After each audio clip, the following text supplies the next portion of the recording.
we allowed to take these in? I hope. I feel like I need to practice again. Look at you. Why don't you sit down? I know.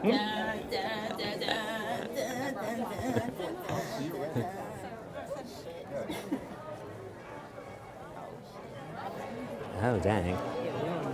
Next up on the storytelling stage, we have Chris.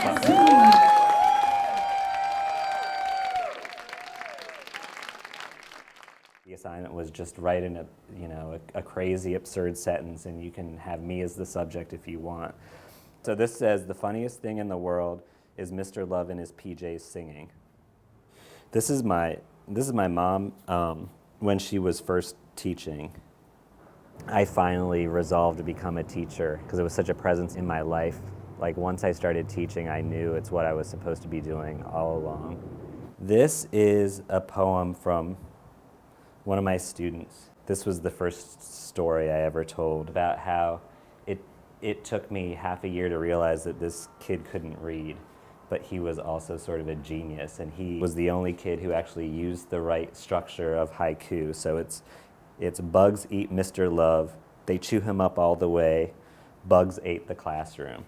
And it was just brilliant. I think a lot of teachers are really good storytellers because basically they're telling stories all day long.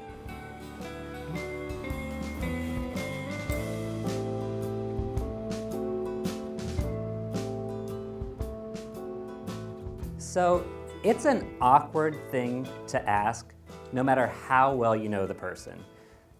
I'm in New York visiting my friends Catherine and Catherine when they popped the question, how would you feel about being our sperm donor? Here's Catherine. I had in one version of the story, it kind of started off where I was up at their place in Ithaca, and it's sort of like it feels like my second home. That's why it was such an easy decision for me to decide, to agree to be their sperm donor. I feel like they're my family.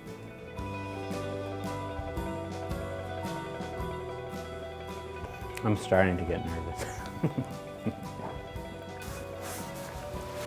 Christopher, the form. The sooner you finish, the sooner you get started. This is the 30-page personal profile to become a sperm donor. There are questions about sexual partners, questions about every possible ailment, condition, or dread disease that my siblings, parents, aunts, uncle, or grandparents might have had. Is this what it feels like to be interrogated? You start doubting yourself?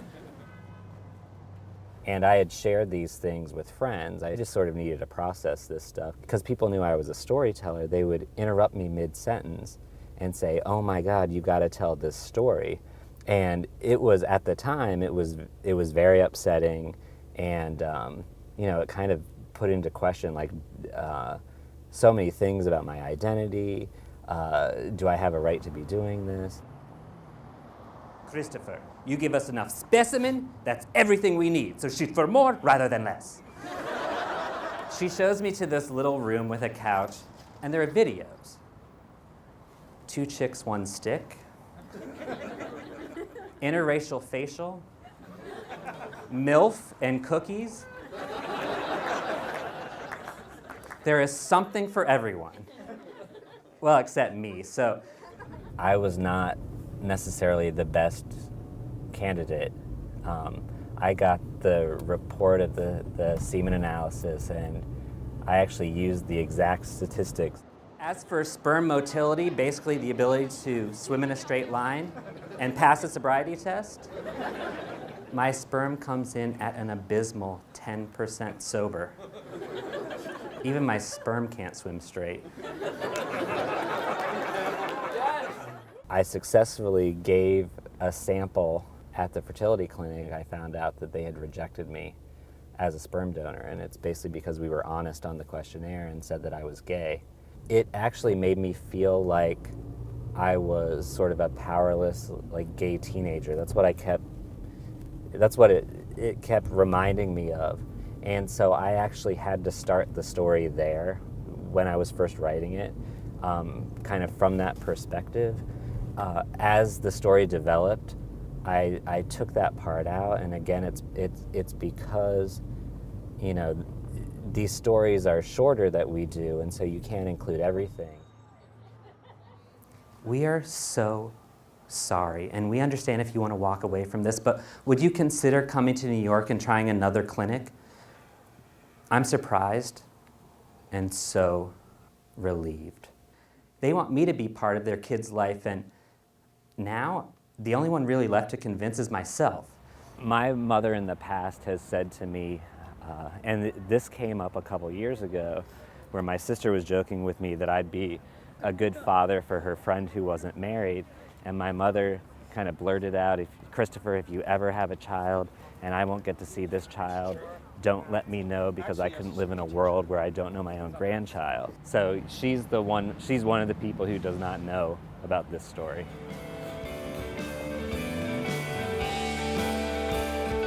Next up on the storytelling stage, we have Chris Love. So I head up to New York. Same blood work, same paperwork, but this time I proudly lie. I fail to mention the whole sleeping with men thing. It's my own policy I like to call do ask, don't tell. And to the deep freeze go my illicit gay spermicles. It upset me, but it wasn't almost until I had the reaction from people of being angry about what happened to us that I sort of felt the license to feel some of that outrage. It's been 2 years since the sperm was first frozen. Since there have been a lot of procedures and even more disappointments. Where I am right now, which is I'm more comfortable with the process, and I'm more comfortable with the sort of not knowing what's going to happen next, and that's definitely where we are. So it is a story that keeps giving, and we're going to soldier on, and fingers are still crossed. Thank you. I'm Chris Love, and I'm a storyteller.